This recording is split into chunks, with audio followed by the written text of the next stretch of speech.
आज साई जीवन माला में साई सरिता प्रथम अध्याय के आगे की बात आपको बताया जा रहा है कि इस फकीर के पिता गंगा भाविया और पत्नी देवगिरी अम्बा के साथ हैदराबाद स्टेट के पथरी गांव में रहते थे और वहां आने जाने ग्रामीण यात्रियों को अपनी नौका के द्वारा नदी पार कराया करते थे और उससे अपनी जीवन का निर्वाह किया करते थे। ये दोनों पति पत्नी भगवान शंकर के परम प्रिय भक्त थे और विवाह होने के बाद उनके कोई संतान नहीं थी और दोनों मानसिक रूप से बहुत दुखी थे। अपने इष्ट भगवान के प्रति ये दोनों धीरे धीरे इनका मन डगमगाने लगा और उपासना पहले से अधिक गहरी होती गई, क्योंकि उन्हें पूर्ण विश्वास था एक न एक दिन भगवान शंकर और पार्वती सोनी गोद को अवश्य पूरा करेंगे। इन्हीं विश्वास के साथ एक दिन रात के 8 बजे तेज हवाओं के साथ नौका की सुरक्षा विचार में गंगावाड़िया अपनी पत्नी से यह कहकर नदी के किनारे गया कि भयानक तूफान आ रहा है और उस तूफान से नौका कहीं बह ना जाए, इसलिए मैं रात्रि में अपनी नौका पर ही विश्राम करेंगे। इसी रात्रि को करीब 9 बजे देवगिरी अम्बा अपने घर पर गहरी नींद में सो रही थी और उसने अपने घर के द्वार में खटखट की आवाज सुनाई पड़ा। ऐसा लगा कि उनका पति नदी से वापस लौट आया है और जब उसने द्वार को खोली तो देखी कि पति के स्थान पर एक बूढ़ा व्यक्ति जो द्वार पर खड़ा है अब पूर्ण रूप से देवगिरी अम्बा से प्रश्न करती है कि उस बूढ़े ने स्वयं अपनी ओर से कहा, माँ, बाहर बहुत तेज तूफान आ रहा है और तुम्हारे घर में किसी कोने पर मुझे ठहरने का स्थान दो। देवगिरी अम्बा ने उस बूढ़े की ओर देखते हुए अपने धार्मिक विचारों के कारण शांत स्वर में कहा, देखिए महाराज, आप मेरे लिए एकदम अपरिचित अनजान में हो। इस समय मेरे पति घर में मौजूद नहीं है, इसलिए मैं आपकी कोई उचित अतिथि सत्कार नहीं करना चाहती हूँ, पर आप एक सज्जन और अच्छे बूढ़े पुरुष व्यतीत होते हैं। यह कहकर देवगिरी अम्बा अपने कमरे के अंदर चली गई और उन्होंने अपने घर के मुख्य द्वार पर बजाय अपने कमरे का द्वार अंदर से बंद कर लिया। लगभग आधे घंटे के उपरांत देवगिरी अम्बा को ऐसा लगा कि अब कोई उसके कमरे का बंद द्वार में खटखटा रहा है। उसे लगा संभव इस बार भी उसका पति वापस लौट आया है, किंतु उसके पति की जगह वह बूढ़ा व्यक्ति पुनः देखकर हैरान रह गई। इस आशंका से भयभीत तो उठी, किंतु उस बूढ़े व्यक्ति ने एक पिता के समान बहुत स्नेह से प्यार से देवगिरी अम्बा के सिर पर अपना हाथ फेरते हुए कहा, बेटी, मैं तुम्हारे पिता का समान हूँ, मुझे इस तरह मत डरो। मुझे बहुत भूख लगी है, इसलिए मुझे कुछ खाने को दो और तुम्हारी सारी मनोकामना पूरी हो जाएगी और तुम भोजन दोगी तो परमात्मा तुम्हारा भला करेगा। उस बूढ़े के आशीर्वाद से देवगिरी अम्बा उत्साहित उठी। उसी समय घर का बना हुआ भोजन उपलब्ध नहीं था, अतः उसने ज्वार के आटे को पानी में उबालकर उसमें नमक और छाछ मिलाकर तत्काल उस बूढ़े के पास आई।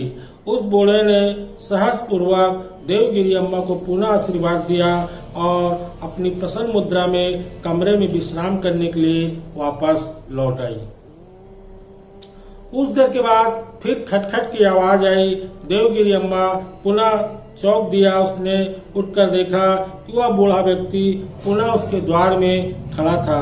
इस पर देवगिरी अम्मा क्षणिक चिल्ला उठी और उचित होकर बोली, या आप बार बार मेरा द्वार क्यों खटखटा रहे हो? आखिर आप क्या चाहते हो?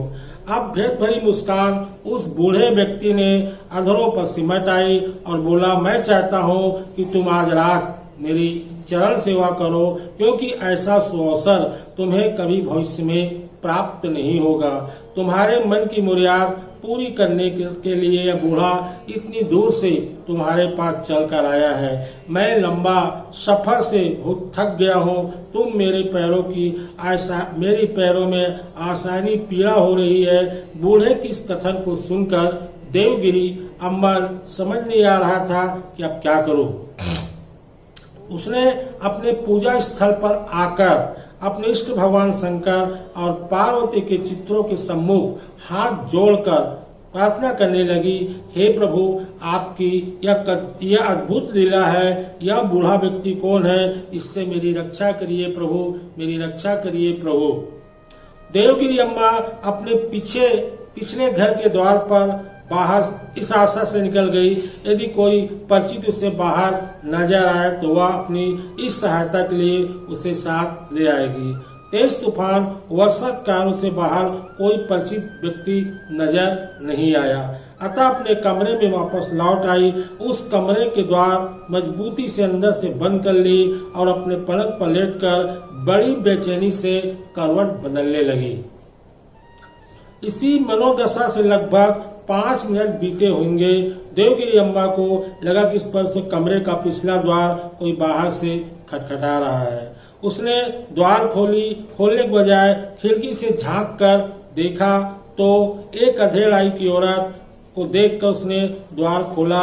जब उसकी महिमा का परिचय जाना तो वह महिला अपना परिचय देने के बजाय निसंकोच कमरे के अंदर प्रवेश करते हुए बोली, तुम अपने यहाँ आए हो, किसी विशेष मेहमान की सेवा के लिए सहायता की आवश्यकता थी, इसलिए मैं तुम्हारे इष्ट ने तुम्हें मुझे तुम्हारे पास इस कार्य के लिए भेजा है। उस महिला कमरे में होती हुई अपने आप में उस बरामदे से बाहर आ गई जहाँ वह बूढ़ा व्यक्ति बैठा था। उस महिला को देखते बूढ़े व्यक्ति ने अपनी शांत स्वर में कहा, उस महिला से कहा, तुमने यहाँ आने का कष्ट क्यों किया है? कष्ट न करती तो क्या करती?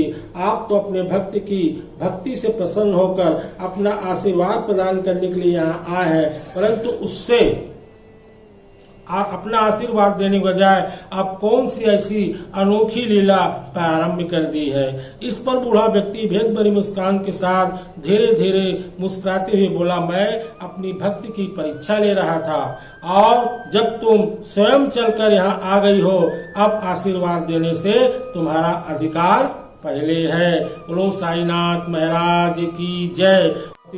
दोनों छंदम भेष पर वहाँ पर थे और साक्षात थे। वास्तविक में देवगिरी अम्मा के समक्ष प्रकट हुए और देवगिरी अम्मा उनके अलौकिक रूप को देखकर उनके चरणों में गिर पड़ी। प्रयास करने पर उसके मुख में एक शब्द बाहर नहीं निकल पा रहा था।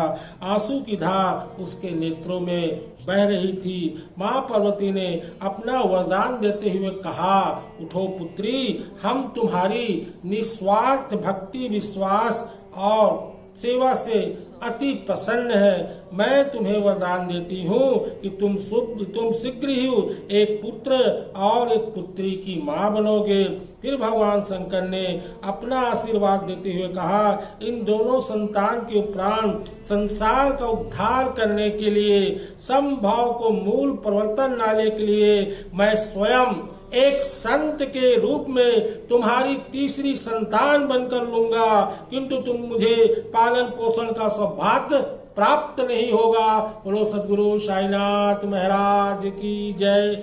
इस तथा दोनों ने अचानक उनके समक्ष कहीं ओझल हो गए। वातावरण पहले के समान शांत हो गया। आंधी तूफान शांत हो गई और भारी वर्षा भी रुक गया। इस अद्भुत घटना के पश्चात देवगिरी अम्मा सारी रात सो न सकी और वह अपने पति की आने की प्रतीक्षा में पूजा स्थल में एकदम खोई हुई बैठी रही। बोलो सद्गुरु साईनाथ महाराज की जय। ओम श्री साईनाथ